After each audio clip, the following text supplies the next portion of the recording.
Let's focus our attention to the root relationship of our existence. It's a relationship that carries within it all the other relationships.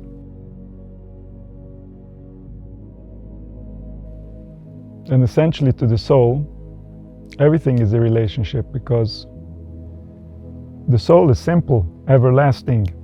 It's a power, it's a force from where come forth. And what comes forth?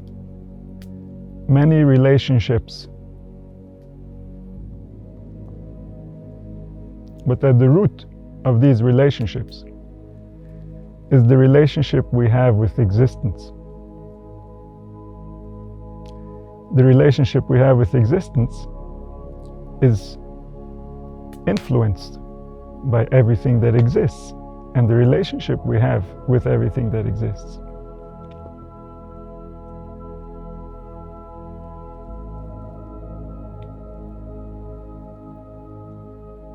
And so the root of all our relationships is a relationship with reality itself.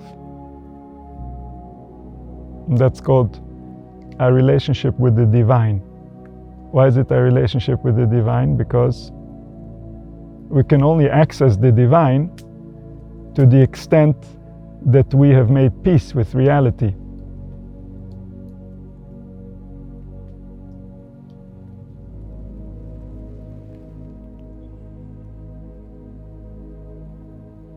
And this relationship with reality has an infinite number of components. It exists in all the dimensions that we exist. According to every type of stimulation that we can perceive, it all affects the relationship, the root of everything that we experience. The body keeps track of this relationship. The body is where we write down all the events so that we remember the relationship. And so in order for us to heal our relationship with the divine, all the little relationships, everything that happened since we have become aware, needs to heal.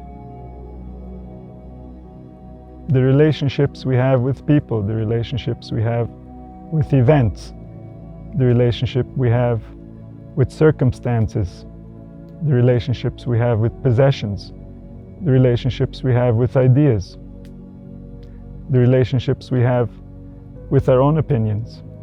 All this is affecting the big relationship, the relationship we have with reality.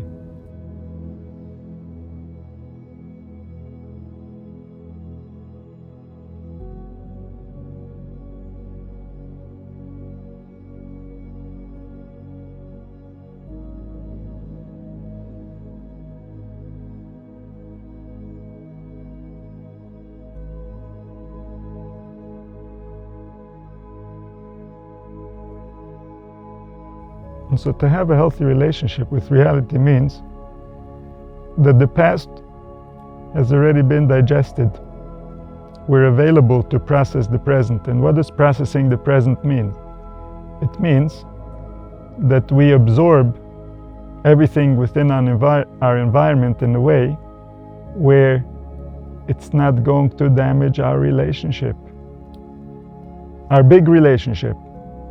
We create the right little relationships in order to protect the big relationship.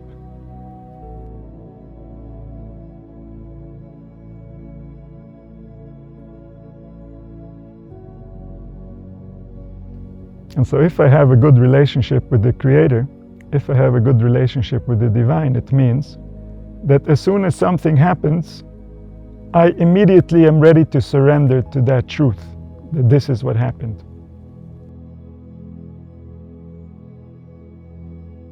The healthier my relationship, the stronger I have managed to return and hold on to the root of my existence, the bigger the events that can take place, and my relationship will not be damaged.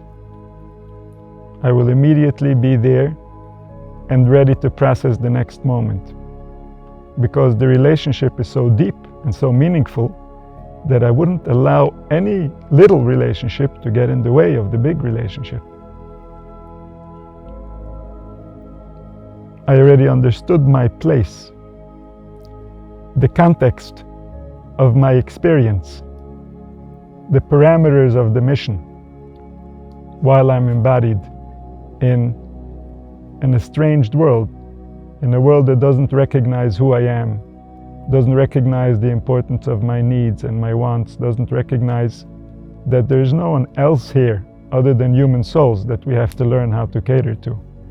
And we are completely missing the point by trying to create a world that takes advantage of the human soul, that tries somehow to squeeze something out of it. We all lose from this type of mentality.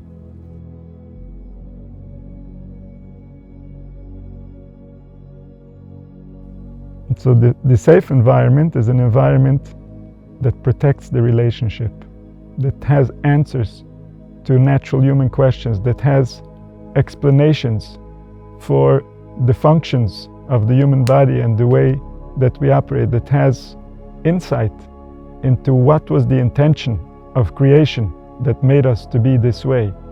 All this insight heals the relationship.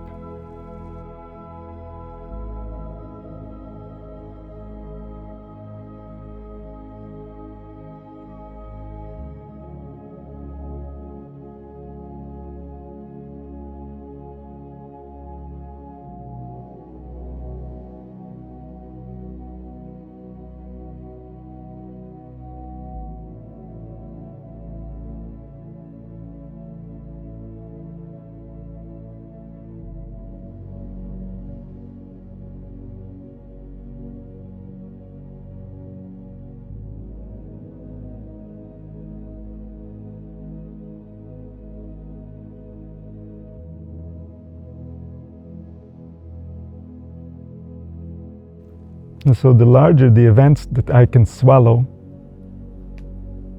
and digest,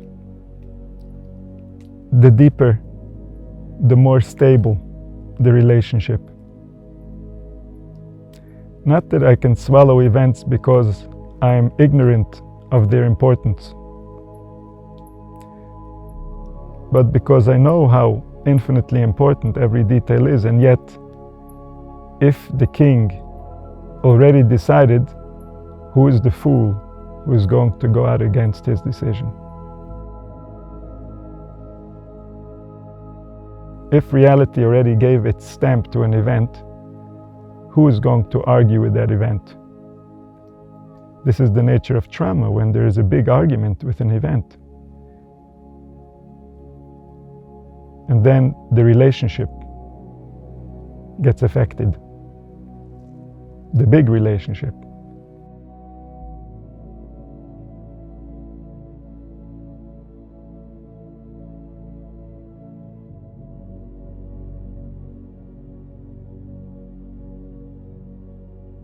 And so to heal, we have to heal the relationship. We have to return to the place where we were before the damage occurred.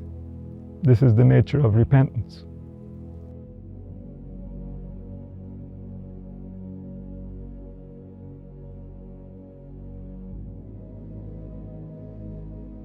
To surrender to the events. The explanation for the events are more compassionate than we can imagine. Eventually we will know. And then we will regret.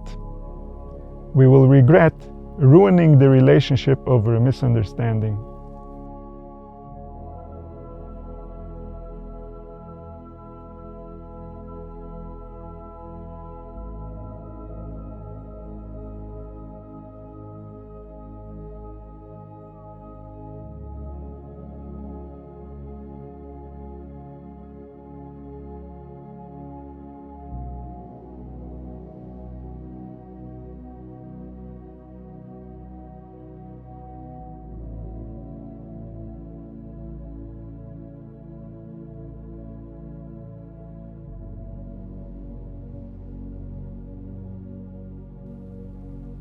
And so everything that's written in our body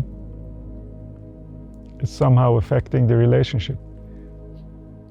At first, the body was created and designed by the original will.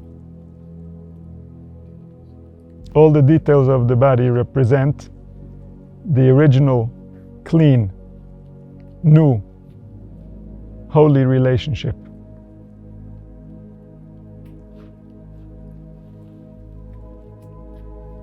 This is the source of what is going to become the journal of life, the place where we're going to write in all the little relationships, and they're all going to affect the big relationship.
The more we become aware of the big relationship, the more easily we can manage our small relationships.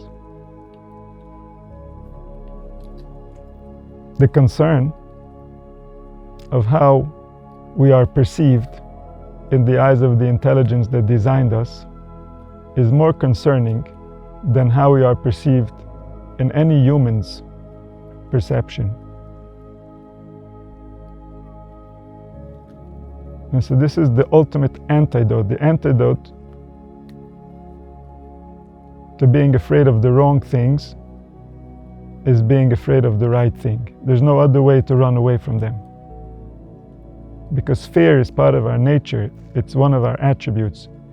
It has a place in the body. The body was designed to experience it. But if we direct it to serve us by realizing what we are really afraid of and what we really need protection in order to allow us to do it accurately.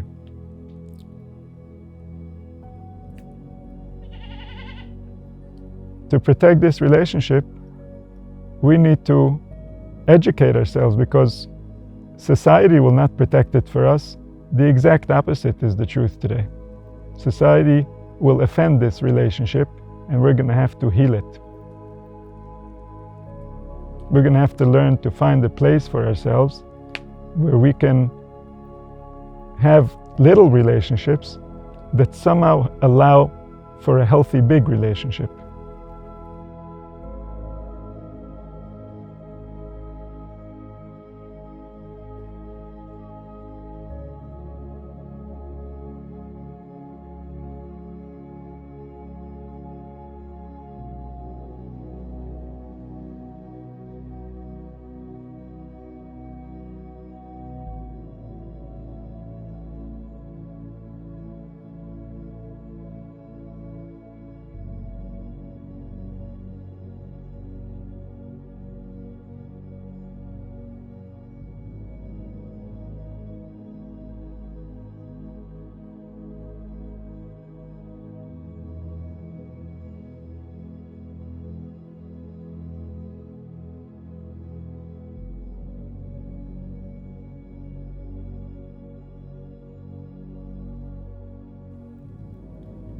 The more we heal the relationship,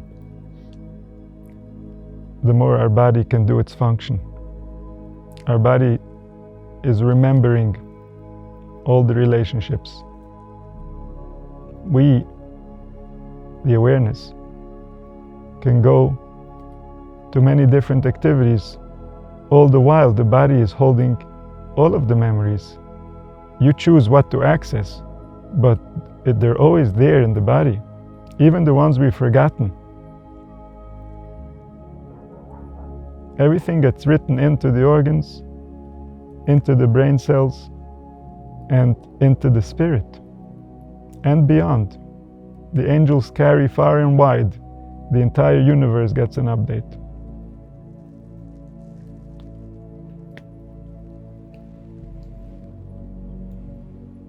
Every moment the universe is recreated after calculating all the activities of the preceding moment. And then it's a new microcosm and a new macrocosm, and they're intertwined exactly to fit each other. This is beyond what we can grasp in our mind, but so is all of reality. Reality is not something that the mind can grasp. It's something that the mind can grasp how to cooperate with. And that's the important part. Reality prepared for the mind an experience that the mind cannot imagine, and so the mind searches to please itself in its own ways. And it's a disaster, no matter how successful it is.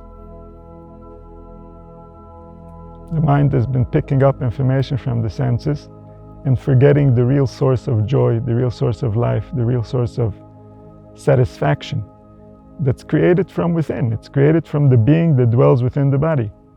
It's not created from an external activity. External activities can direct the nerves in such a way that the body will create. But who's creating? Your body, always your body. All the pleasure you've ever experienced, you never experienced anything outside of your body. You've been experiencing yourself the entire time. But you've been experiencing yourself in the context of so many relationships, with so many different people and feelings and sensations. And yet, you're just experiencing the same body. It never changed. It never was anything else. There's nothing else that could be there. And so rather than finding external stimulation and remaining dependent on the external for that stimulation, we can learn how to create internal stimulation. And this is what we're doing now, because the words are coming from the outside, but yet words don't have to come from the outside. These same words you could have said, and then you would have the experiences. So it's more learning how to create that experience within yourself.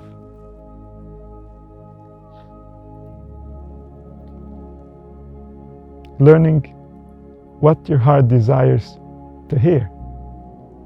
Learning what type of speech can heal the relationship, the big relationship, the small relationships, all relationships, until all the parts are one. Because they are one, they can never be anything else. But they've forgotten themselves. The relationships are not good. The essence is one, but the relationship between its parts are in a dire state.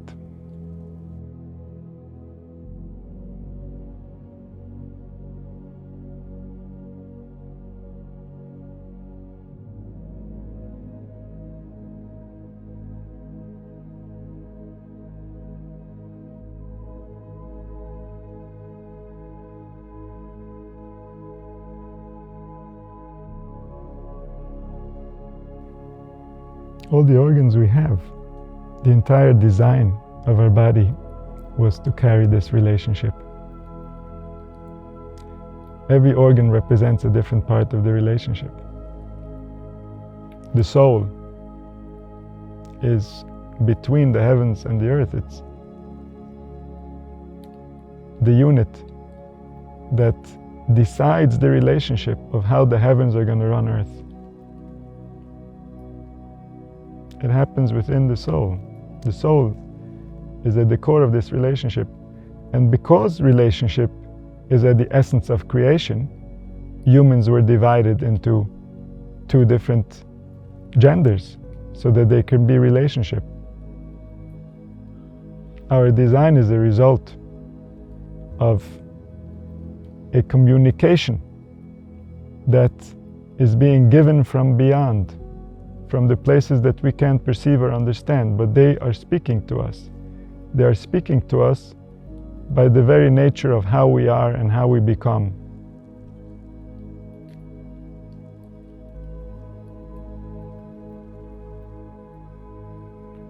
And so if there are males and females, it's because they are telling us something. It's not to frustrate us, it's to teach us something about the nature of life. If we don't want to learn the lesson, we're going to continually be frustrated, generation after generation. If we're not going to listen to the message, then this frustration is a direct result of us not aligning with the original intention. There's a design, there's a way, and it only works in that way. And when it's that way, everyone is enjoying it. No one has any problems. There's no disease. There's no suffering. There's no argument. And as soon as we veer off from the design, and it doesn't matter in which direction, all kinds of problems start to arise. And that's saying, hey, this was not the intention. Remember, return. This is what is happening to humanity. Humanity is offending the intention, going through suffering, until they will listen to the intention.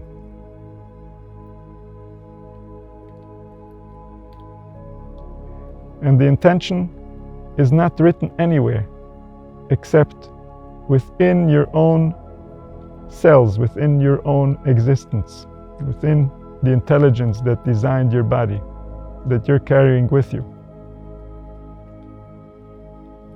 That's the only place you can find the instructions. Everything that we have as far as a tradition is to point out, how do we get the instructions from this being? How are we supposed to approach? Because we're going to grow up in society, we're going to grow up in a place where they're going to mess with our minds before we even get a chance to think. And so how are we going to know? How are we going to approach this being so that it can teach us? For this, we need a lot of instruction. The longer the exile, the more instruction.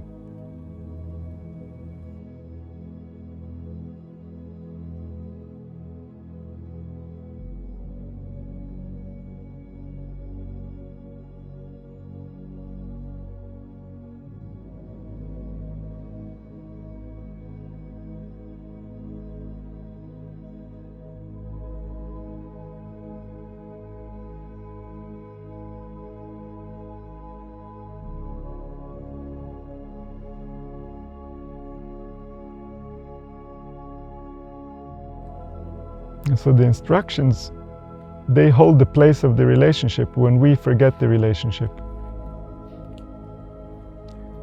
They remind us to search. They remind us that there's something that is being explained over here, that if we understand, we can liberate our souls.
So as we observe the body, we observe the current state of the relationship. What are we feeling? What is happening to us? What is pushing up against us? What is assisting us? All these things have to do with energetic vessels that are holding the relationship in place. And what parts of the relationship would we like to improve? Which little relationships need to be changed in order to help heal the big relationship? Which little relationships are still in the way so that we can heal the big relationship? If we heal the big relationship enough, then no little relationship will stand in its way. But first we have to be practical. Where are we standing with the relationship? What, if we didn't have now, bothering us, would allow us to start healing the big relationship?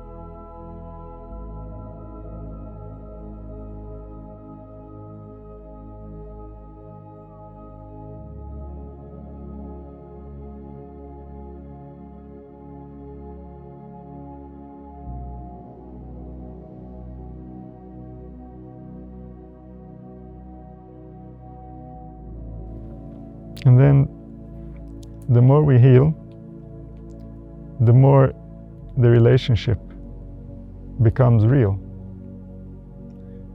At first it's like an idea, but this relationship is no idea. This is what we're carrying with us even after we leave. There's something very real about our mental activity that our cultures have made us ignore. Mental activity is not simply your way of understanding yourself. Mental activity is giving instruction to the angels of your body and the angels that run the world. They create interpretation. Based on this interpretation, the heart will respond, the circulation of the blood will happen, the respiratory organs will expand, or the opposite. Everything based on what is happening as we're creating our thoughts. This is not a philosophical world, this is an alive world.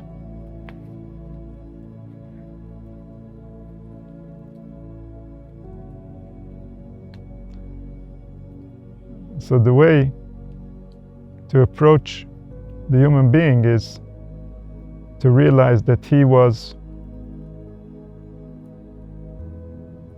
at the very top of the complexity of all the creatures.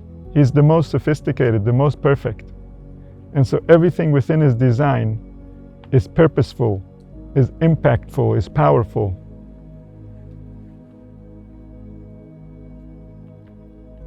This is the demonstration of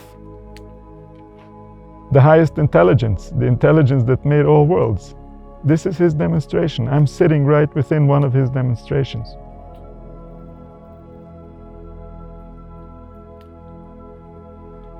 And this is the demonstration of his wisdom. This is the demonstration of his love. If we would understand accurately, we would stand in awe.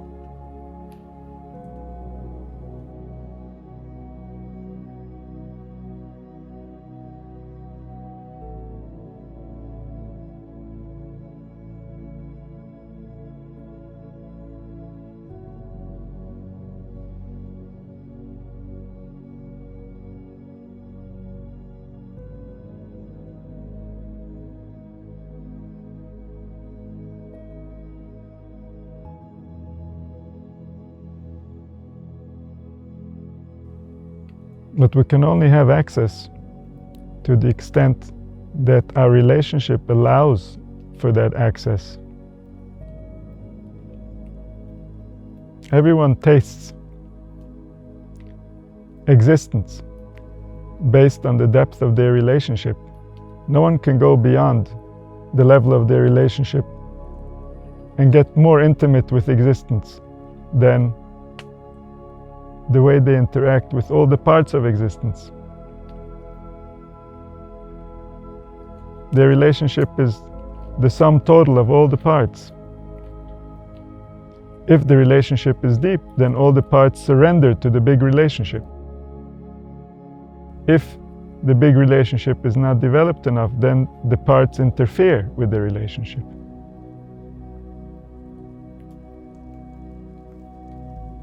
And then there's less access to life, because the relationship has been damaged. The spirit is not accessing the amount of life that's available to it, because it became afraid of life. It's turning away from life. It wants to hide from life. This is a result of a damaged relationship.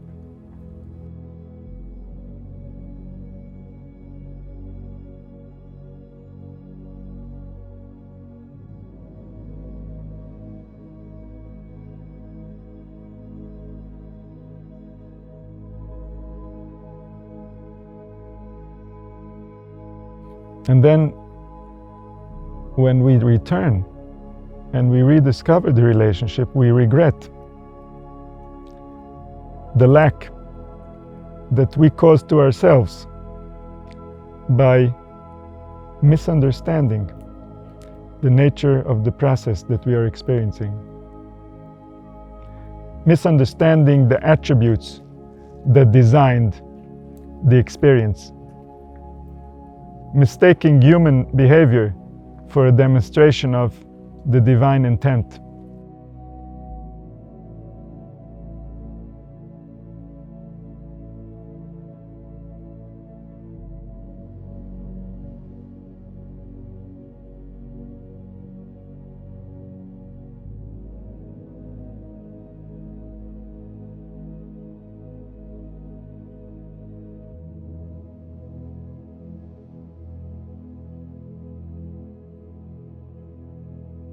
And so we learn to differentiate between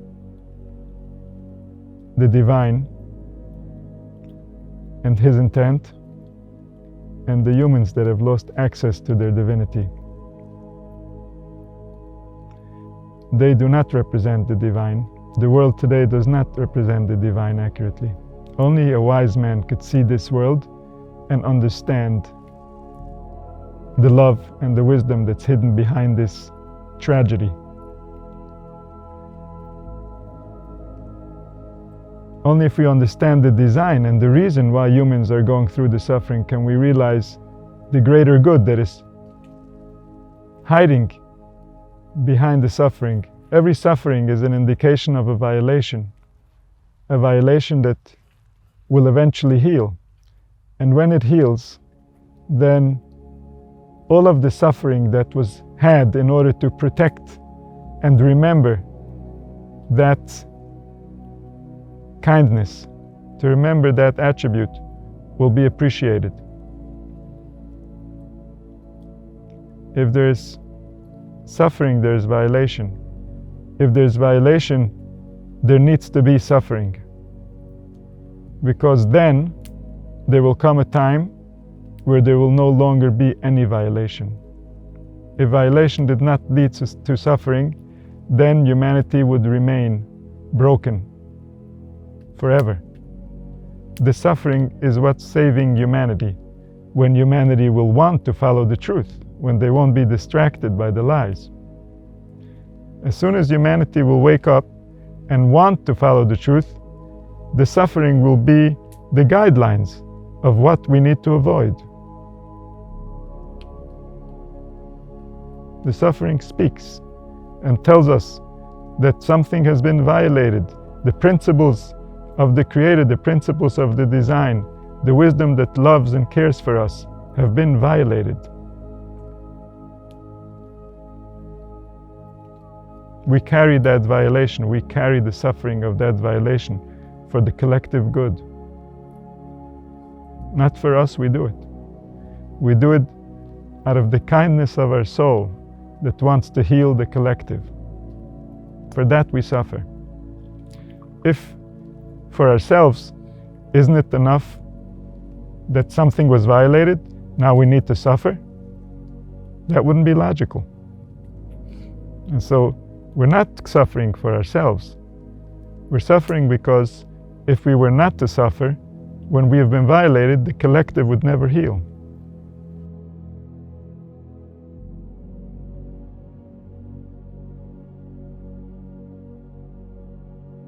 And so the suffering is our medicine, the suffering is our way out. When we will want to listen, when we will want the greater good, when we will want the only good. The greater good is the only good. Every other good is an illusion that ends up being not good. Life is not something that we can manipulate and win. Life is not something that we can invest wrongly and everything will be fine. Life is designed to perfection, and that perfection will be. And if it won't be, then we're going to feel it. And that's what's going to guarantee that one day it will be.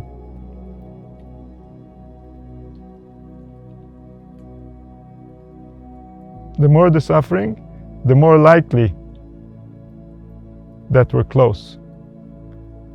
Why? Because that's human nature. They don't change if they don't have to. It's hard to change. They don't question themselves when people make them question themselves. They question themselves when the events of their lives make them question themselves.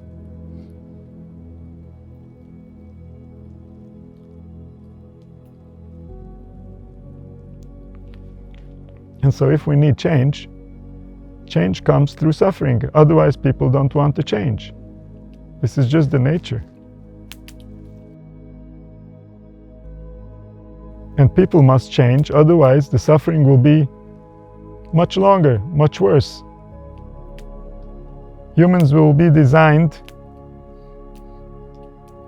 with more and more capacity to suffer, because this is what's going to be required. And yet there will be no way to find rest, no way to find the way home.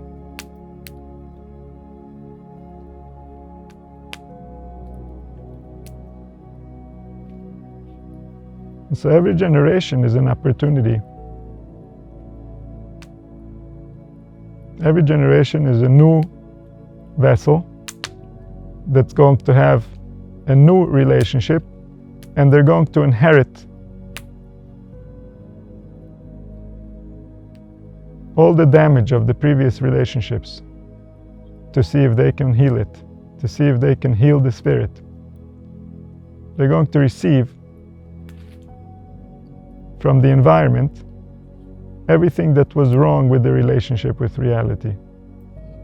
They're going to receive from the divine a pure sample that's exactly balanced according to the higher worlds. And they're going to receive from humanity everything that humanity already messed up with this relationship. And then they're going to have an opportunity to heal the relationship. And what's going to be their motivating factor? Why would they do anything different than their parents? The suffering. That's what does it.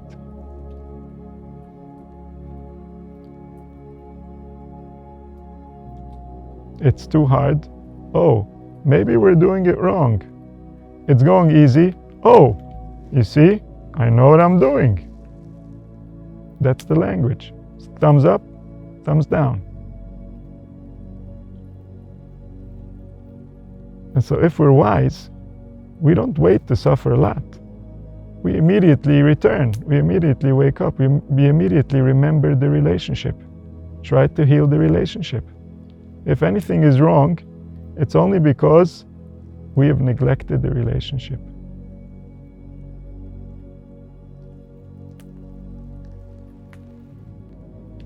And then we heal. If we heal the relationship, everything heals. If the relationship is healthy, what do we have to be afraid of?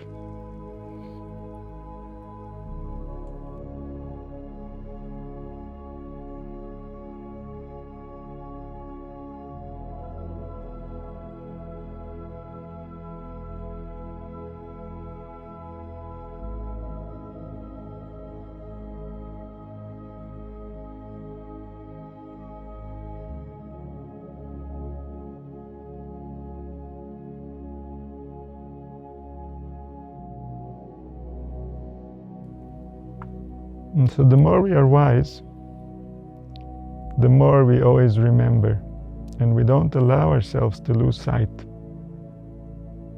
We don't allow ourselves to get carried away. We don't allow the events of life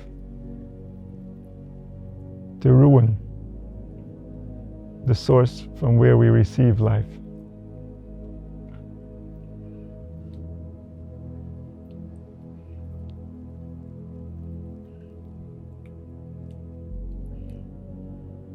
And then, the more we heal the relationship, we're protected from suffering.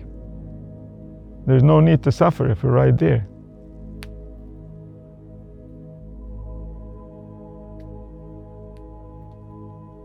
Then there were those who had such a deep love. The relationship was at such a level that they were willing to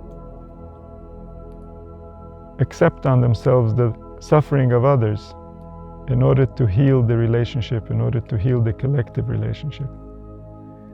Because suffering is a burden to the relationship. Only those who love deeply can suffer, and the relationship will not be affected. If anything, the relationship would become deeper, more intimate, more meaningful. The compassion that gets awakened by the suffering drives the relationship to become more substantial.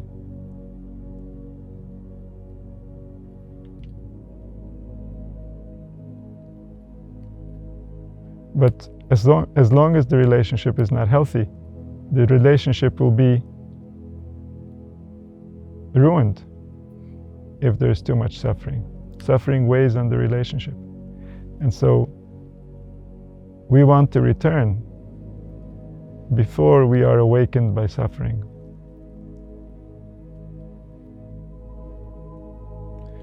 When it happens in this world, this is a kindness, this is compassion towards the soul. This is why we'll see usually the more sensitive souls that are suffering, because it's important that they don't get it wrong. It's meaningful to them. Their soul wouldn't want to sleep through it. Versus the other souls who might sleep through their entire life and only afterwards find out. They didn't suffer here because there was no chance that they were going to wake up, so why bother them? And yet, then there is the realization that there was no relationship. There was nothing real that took place in that life. Everything is in context of the collective. Nothing exists in its own right. If everything was invested in the concept of self that is separate from the collective, where is it going to stay? Who's going to hold it? It won't have a holder very soon. It will cease to exist.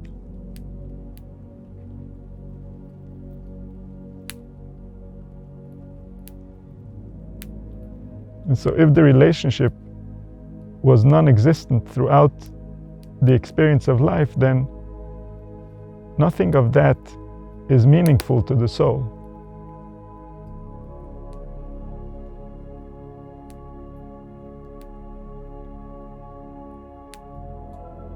But then there might be things that were done that affected others that were very meaningful. Someone might have an event in their life that seemed completely meaningless to them, and when they leave the body, they realize that that was the most meaningful event of their life because it affected another person who did have a relationship, and therefore that was the only real thing that they did.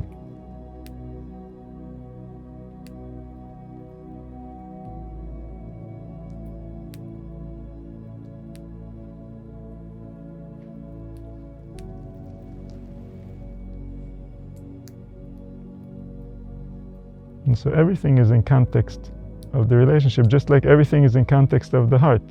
If one had an enjoyment and it caused damage to the heart, then did they gain anything?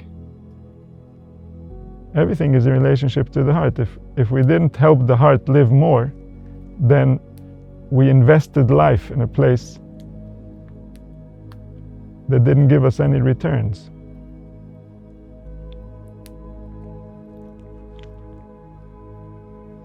And so the same goes for the collective. Everything is in context of the collective. Everything is parts of the collective. What did this individual existence do in context of the collective? How did it affect the bigger reality that wants to be here? How did it affect the future of humanity? And as an extension, the future of the universe? How did it channel the infinite light while it had the power to do so? And what was the result of that light that came through that channel? How did it impact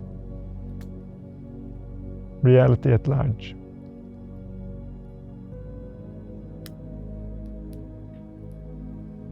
And so this is the context of existence. This is the only context of existence. We are perceiving from an individual lens, but that lens is perceiving the greater reality, and that's the one that's permanent. And so when I leave, I will see how I impacted reality, but there is no I that is going to see itself as a separate entity that has a separate interest. All that is going to disappear as soon as I leave my body. There's only the bigger interest. And now the question is going to be, how did I serve that interest? I am going to see through that lens. There's not going to be any other lens available. Lenses are cheap here, but up there, you can't buy them for any money. You can only see what is. You can only understand from the context of the higher truth.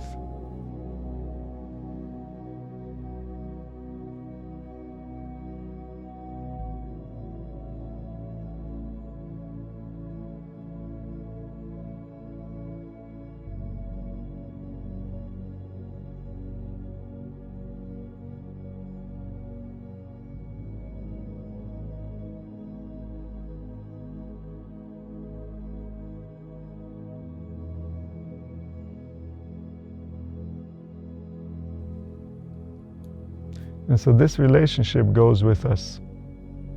This relationship, as soon as we leave the body, just gets a huge update from so much realization that wasn't available here, and yet at the essence of it, it's the same relationship. It's the same one. It's the same two.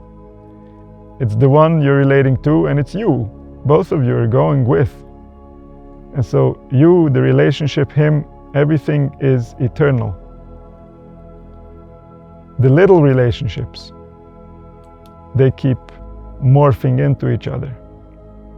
And when we leave the body, there's a very big morphing that happens. Suddenly we realize context for all that seemed so little, so unimportant, so meaningless. And suddenly there is nothing more meaningful. Every nuance, every movement, every tiny little pressure on a nerve. Oh, the worlds and the worlds that move as a result. The infinite light years that we are going to contemplate the meaning of every nuance.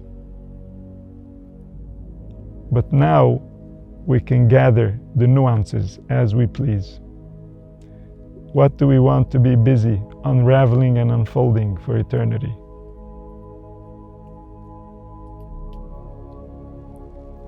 The context of evil will disappear, but the context of how much did evil fool me while I had a chance to be, that's meaningful that's meaningful for the rest of the relationship.